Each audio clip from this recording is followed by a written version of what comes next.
As we're creating space in Stephanie's upper back, I'm using her arm and shoulder blade to pull down away from the ears, lengthening all these neck muscles, and also pulling back in a way to open up the chest lightly.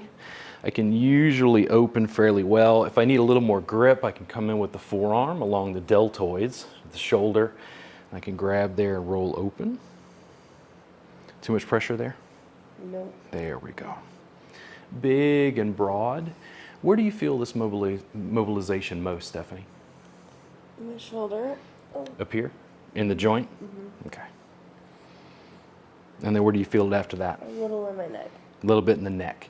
So even though I'm using this as a handle, I was reaching up into here. If I wanted an alternate version where I didn't press quite so deeply in the shoulder, I could also bring the arm down and see if that would change it a little bit. So do you feel it less in the shoulder now? More But in the neck. there. Little nuances and little shifts in positioning will allow you to access different structures.